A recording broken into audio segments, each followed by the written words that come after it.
Way back in August, on our first day of class, Dr. Laura asked us to reflect on what we wanted to gain from the Gap experience. My answer was simple.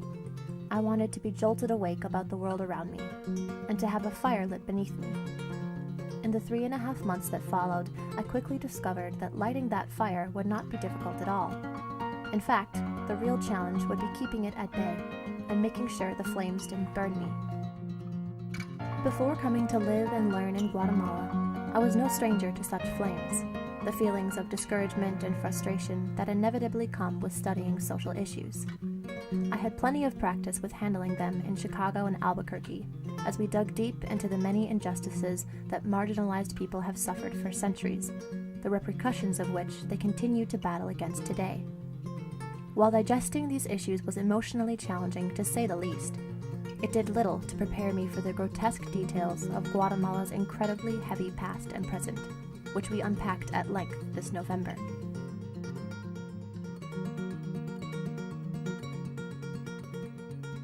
The Spanish invaded Central America in the 1500s, marking the beginning of an era of colonialism and hegemony in Guatemala, which, for the indigenous Mayan people, meant generations of forced enslavement on plantations, torture, rape, and mass killings. Within a matter of decades, the Spanish managed to deplete a population of brilliant architects, mathematicians, and astrologists from approximately 70 million to a mere 500,000. At Casa de la Memoria, it was striking to hear about the unspeakable atrocities committed against the Mayan people at the hands of the Spanish, especially because it was all done in the name of the Catholic Church. The exhibit bluntly represented how ingrained indigenous inferiority became to the Guatemalan society as a result of this, and therefore why the Maya remained in the lowest social class of severely impoverished plantation workers throughout the following generations. The weekend before our visit to Casa de la Memoria was spent in Petén, visiting the ancient Mayan ruins of Tikal and marveling at the incredible feats they achieved. Needless to say, my disgust at the structural deeming of Mayans as inferior was heightened. During the 10-year spring in Guatemala between 1944 and 1954, rays of hope began to shine through the country's dark history. Democratically elected President Jacobo Arbenz implemented agrarian reform, through which land redistribution created economic opportunity for previously cheated and severely mistreated plantation laborers. Slyly taking advantage of the context of the Cold War, the U.S. orchestrated a coup to overthrow communist Jacobo Arbenz in order to protect their economic interests in Guatemala's natural resources. They installed a military regime under which any positive change the agrarian reform had achieved was reversed. Consequently, angry plantation laborers, generally from Mayan villages in the highlands, rose up and began to fight back for their rights. With the formation of a guerrilla army, a 36-year-long civil war broke out in Guatemala, which included the genocide of 200,000 Mayans. The government employed fear and intimidation tactics to weaken the support for guerrillas, ransacking villages and highlands near suspected guerrilla activity, raping women and girls, and systematically massacring innocent civilians by the hundreds, often burning down entire villages. Furthermore, they disappeared any and all subversives, kidnapping, torturing, and murdering anyone who openly opposed them or their loved ones, leaving their mutilated bodies to be found as warnings.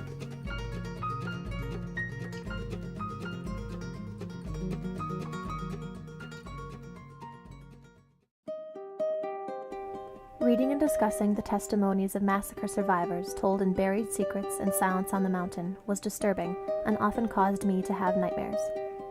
The stories of Carlos, our tour guide at Tikal, and Solomon, the representative at the Martyrs Museum exhibit, both of whom had family members that were disappeared during the internal conflict, made the impact even more palpable. It makes me sick to think about the level of barbarity it must have taken to commit the heinous human rights violations that were carried out by the Guatemalan army during the Civil War. My own distress and heartache about the genocide, combined with the knowledge that the U.S. provided military training and weapons to the Guatemalan soldiers who performed the acts, formed in me a dangerous blend of guilt and depression. I was left with far more questions than answers. How can something as fundamental to human nature as greed so easily possess those in power to condone the most unimaginable acts of violence, all for the sake of money? How is it that 200,000 innocent lives were lost, yet impunity for those responsible has been all but non-existent? How can I manage to sleep at night when people are suffering because of a flawed system that I am a part of, a system that I can choose whether or not I want to change? How in the world can I go about actually changing it? Up until our last week or so in Guatemala, these pressing questions, these blue flames from the fire burning beneath me, had all but consumed me.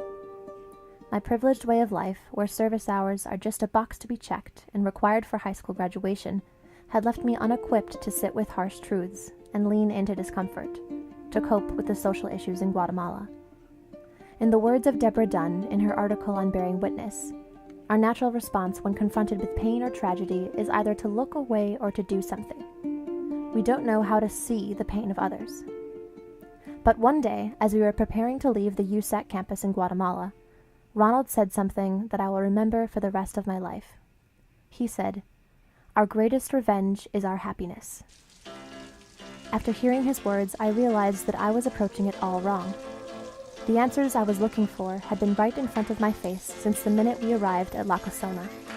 In fact, I had known the answer since our outward bound course in September.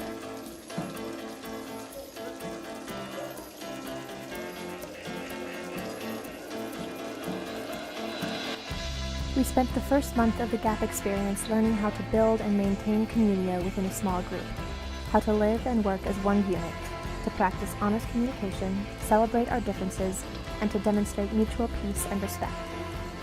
Within our small groups, we achieved this through lots of hard work, but most importantly, by laughing together and sharing happiness.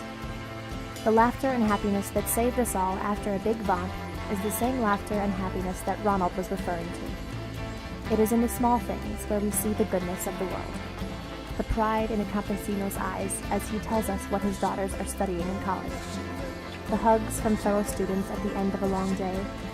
The dedication of the De La Gente staff to the support and accompaniment of the cooperative farmers.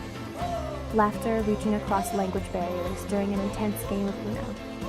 The cheerful Buenos Dias echoed throughout the village of San Miguel Escobar each morning. The love in Francisca's eyes as she told the story of her adopted son. If you truly look, there is good all around. Shared happiness cultivates community. In community, there is unity, and in unity, there is strength. Strength that can stand the test of social injustices and provide a safety net for those who put themselves at risk, standing up for human rights. We cannot ignore the fact that there are still people in power who do horrible things in this world.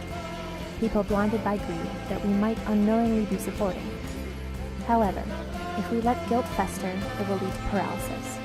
Paralysis becomes surrender, which is a straight path to cynicism, and cynicism renders us blind to hope.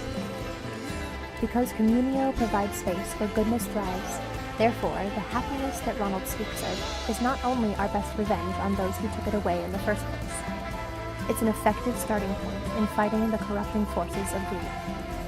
All things considered, Ronald's words are as inspiring as they are true. Human nature may be the problem, but it is also the solution.